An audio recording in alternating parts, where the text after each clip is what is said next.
వృషభ రాశి వారికి 2026 సంవత్సరం ఆంగ్ల సంవత్సరం గోచార ఫలితాలు ఏ విధంగా ఉన్నాయో తెలుసుకునేటువంటి ప్రయత్నం చేద్దాం.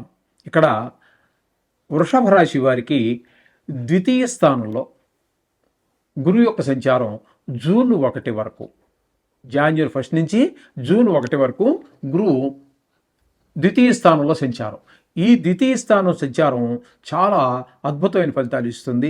ఇక్కడ ధనానికి లోటు లేకుండా చూస్తాడు గురువు. అలాగే మాట తీరులో చాలా బాగుంటుంది. సమయానికి తగినట్టుగా మాట్లాడగలగటం, అట్లా అంటే సమయానికి తగినట్టుగా మాట్లాడగలగటం ఉంటుంది. అలాగే కుటుంబం అంతా కూడా ఆహ్లాదకరంగా ఉండేటటువంటి అవకాశం ఉంటుంది మనకి. ఈ విధమైనటువంటి ఫలితాలన్నీ కూడా జూన్ 1 వరకు చాలా అద్భుతమైనటువంటి ఫలితాలన్నీ మనకి, అంటే 5 నెలల పాటు. జూన్ 1 అంటే ఒకరోజు తీసేస్తే 5 నెలలు, 5 నెలల పాటు మీకు మంచి చాలా చక్కటి ఫలితాలన్నీ కూడా ద్వితీయ స్థానంలో. ధనానికి లోటు ఉండదు, మంచి మాటకారితనంగా ఉంటారు, తెలివిగా మాట్లాడగలుగుతారు, కుటుంబంలో కూడా ఆహ్లాదకరమైన పరిస్థితిని కల్పిస్తాడు గురు భగవానుడు. ఇక తదుపరి ఆయన చతుర్థ స్థానం అంటే తృతీయ స్థానమైనటువంటి కర్కాటకంలో ప్రవేశిస్తూ ఉన్నారు. అక్కడ 30వ తారీఖు 10వ నెల అంటే మే వరకు అక్కడే ఉన్నారు కదండి. జూన్ 1 వరకు అంటే మే అనుకుందాం.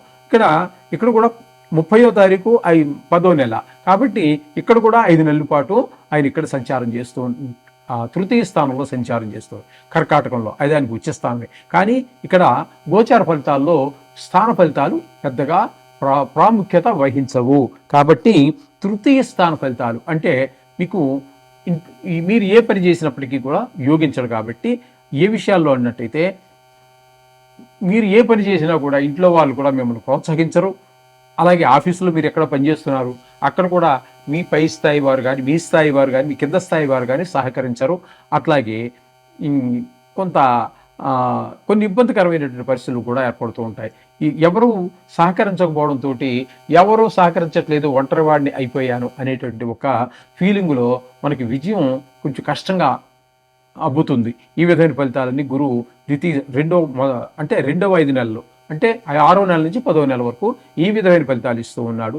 తదుపరి ఆయన 2 నెలల పాటు 4వ స్థానం అంటే వృషభ రాశికి 4వ స్థానం అంటే సింహంలో సంచారం చేస్తున్నారు. ఈ సంచారం చేసే టైంలో 4వ స్థానంలో అక్కడ కూడా ఆయన యోగించజాలరు. అక్కడ ఏంటంటే తల్లిగారి ఆరోగ్య విషయంలో కానీ, లేకపోతే తల్లిగారితో మనకి ఏదో స్పర్ధలు రావటం కానీ, ఈ విషయాల్లో కొంచెం ఇబ్బంది ఉంటుంది. విద్య విషయంలో ఇబ్బంది పెడతాడు. భూమి, గృహము, ఏవో కోర్టు కేసులైనా కావచ్చు, లేకపోతే మీరు ఏదో కొనాలి, భూమి కొనాలి, ఇల్లు కట్టుకోవడానికి అని అన్నప్పుడు ఏవో అడ్డంకులు రావటం, మీరు కొనలేకపోవచ్చు. అలాగే ఏదో కొన్నా చికాకులు జరగవచ్చు వాళ్ళతో మనకి. అలాగే గృహం కొనుక్కోవాలన్నా కూడా కొనలేకపోవచ్చు, కొన్నా కూడా ఇబ్బందులు ఉండవచ్చు. అలాగే వాహనాలు అంటే షోరూమ్స్ ఉంటాయి కదండి, కారు కావచ్చు, బైకులు కావచ్చు, ఏదైనా పాత కొన్ని రిపేర్ అమ్మేటటువంటివి కూడా చాలానే ఉన్నాయి ఈరోజు. కాబట్టి అటువంటి వారికి కానీ అనుకూలమైనటువంటి ఫలితాలు ఇవ్వజాలు. మన స్వభావం కూడా అంతా ఏంటో ఒక గజిబిజిగా అనిపిస్తూ ఉంటుంది మనకే. మన స్వభావం మనకే అర్థం కానిటువంటి పరిస్థితి అంతా ఏర్పడుతూ ఉంటుంది. ఇక్కడ అంటే ముఖ్యంగా చెప్పుకోవాల్సింది ఏంటంటే ఈ 4వ స్థానంలో ఈ 2 నెలలు మాత్రము ముఖ్యంగా ఈ రియల్ ఎస్టేట్ వ్యాపారం చేసేవారికి, ఈ వాహనాల వ్యాపారం చేసేవారికి అనుకూలమైన కాలము కాదు అని చెప్పచ్చు. ఇకపోతే వీరికి 10వ స్థానంలో, 10వ స్థానంలో రాహుగ్రహ సంచారం. ఒక సంవత్సరం పూర్తిగా చెప్పుకుందాం, ఒక 25 రోజులు మాత్రం భాగ్యస్థానంలో సంచారం చేస్తున్నారు. భాగ్యస్థానంలో ఆయన 25 రోజులు అనుకూలమైన ఫలితాలు ఉండవు. అలాగే తండ్రి గారికి ఆరోగ్య విషయంలో కానీ, అలాగే వాహనాల విషయంలో ఇట్లాంటి విషయాల్లో కొన్ని ఇబ్బందులు ఉంటాయి. కానీ మిగతావన్నీ 25 రోజులు, మిగతాదంతా 10వ స్థానంలో సంచారం చేస్తున్నారని ఆయన. రాహు ఎక్కువగా కూడా 11 నెలల 6 రోజుల పాటు మీకు 11వ స్థానంలో సంచారం చేస్తున్నారు, 10వ స్థానంలో సంచారం చేస్తున్నారు. ఈ 10వ స్థానంలో సంచారం ఫలితాలు ఏ విధంగా ఉన్నాయంటే ఉద్యోగ విషయంలో కొన్ని ఇబ్బందులు ఉంటాయి. సడన్గా హైక్, ఎందుకు వ్యాపారం జరగకపోవటం, ఎందుకునో ఒక నెలలో అనుకోకుండా చాలా పెద్ద ఎత్తున వ్యాపారం జరగటం, మళ్ళీ వెంటనే ఫాల్ డౌన్, కింద పడిపోవటం, వ్యాపారం జరగకపోవటం. వ్యాపారం జరిగితేనే కదండి మనకి లాభం వచ్చేది. ఆ విధంగా ఉండే పరిస్థితులు ఉంటాయి. అలాగే మనం ఎవరి దగ్గర పని చేస్తూ ఉంటే కూడా మనం ఎంత పని చేసినా మన బాస్ యజమాని ఎవరైతే ఉన్నారో ఆయన సాటిస్ఫై చేయలేకపోవటం, శ్రమ ఎక్కువ ఫలితం తక్కువ అన్నట్టుగా ఉంటుంది ఈ రాహుగ్రహం దశమ స్థానంలో సంచారం చేసేటప్పుడు. ఇకపోతే శని భగవానుడు మాత్రం వీరికి ఈ వృషభ రాశి వారికి అత్యంత అనుకూలమైనటువంటి ఫలితాలు ఇస్తూ ఉంటారు. ఏకాదశి స్థానంలో ఉన్నారు కాబట్టి ధనానికి లోటు లేకుండా చేస్తారు. అలాగే మనకి అన్నదమ్ములు ఎవరైనా ఉన్నట్టయితే వాళ్ళందరి యొక్క సహాయ సహకారాలంతూ ఉంటాయి.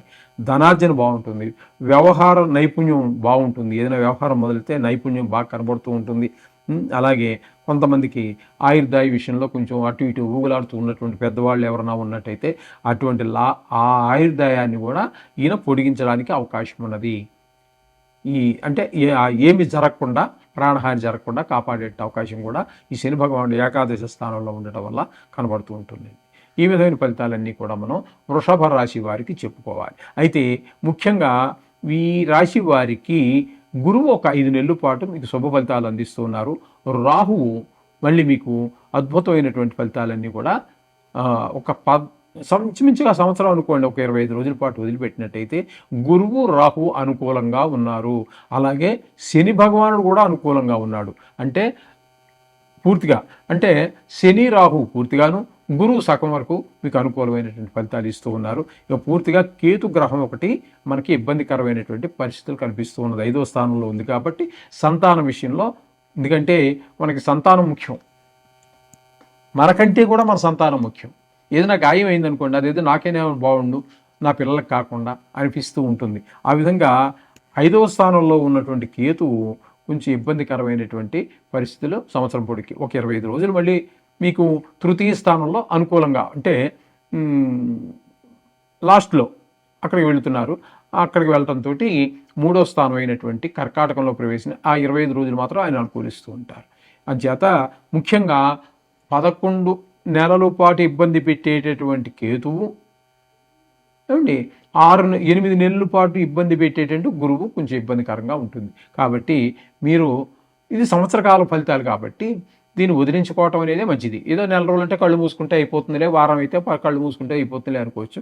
మరి సంవత్సరకాల ఫలితాలు కాబట్టి మీరు ముఖ్యంగా ఈ గురువుకి ఒక 8 నెలల పాటు మీకు ఇబ్బంది పెడుతూనే ఉన్నారు, 7 నెలలు ఇబ్బంది పెడుతున్నారు కాబట్టి అటు గురువుకి ఇటు కేతువుకి దానాలు, అంటే శనగలు, ఈ కేతువుకి ఉలవలు ఒక కేజీ పావు తీసుకుని దానం ఇచ్చేయటం మంచిది. గురువుకి అయితే గురువారం నాడు ఇవ్వండి, కేతువుకైతే కేతు కుజివతి కాబట్టి మంగళవారం రోజు ఇవ్వచ్చు, దానం ఇవ్వచ్చు. అలాగే నిత్యం మనం చేసుకుంటూనే ఉన్నాం కదండి, చెప్పుకుంటూనే ఉన్నాం, చేసుకుంటూనే ఉన్నాము. నవగ్రహ ప్రార్థన చేసుకుంటున్నాం కదా ఇంటి దగ్గర, అది సరిపోతుంది. ఇంకా వీలున్నట్టయితే మీరు అప్పుడప్పుడు గుడికి వెళ్ళండి, ఆ నవగ్రహాన్ని చుట్టండి, సరిపోతుంది. ఈ మాత్రం దోషం సరిపోతుంది. జాతకం అనేది అదే జాతకంలో కనుక దోషాలు ఉన్నట్టయితే ఈ డోసు చాలదండి దానికి, ఈ మోతాదు చాలదు అక్కడ. ఎందుకంటే ఇవి సంవత్సరాల తరబడి ఉంటాయి. రాహు రవిని తీసుకోండి 6 సంవత్సరాల పాటు ఉంటారు. చంద్రుని తీసుకున్నాం అనుకోండి, ఆ మహాదశ 10 సంవత్సరాల పాటు ఉంటుంది.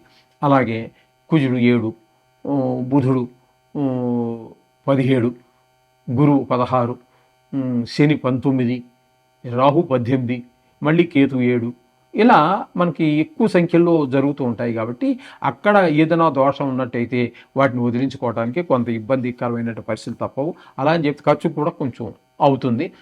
అంటే ఖర్చు అవ్వకుండా చేసుకోలేమా అంటే చేసుకోవచ్చు, కానీ మనం ఇంటి దగ్గర చాలా శ్రమ పడవలసి ఉంటుంది. అదైతే బ్రాహ్మణులకి ఏదో దానాలు దస్కాలు వాళ్ళే జపాలు చేయటం, అభిషేకాలు చేయటం ఇవన్నీ ఉంటాయి కాబట్టి కొంత సులువుగా పూర్తి చేసుకోవచ్చు. అందుచేత ఈ విధమైనటువంటి పరిష్కారాలు సూచించడం జరుగుతోంది. సూచించినట్టయితే మీకు అన్ని శుభంగా జరుగుతుంది. శుభం.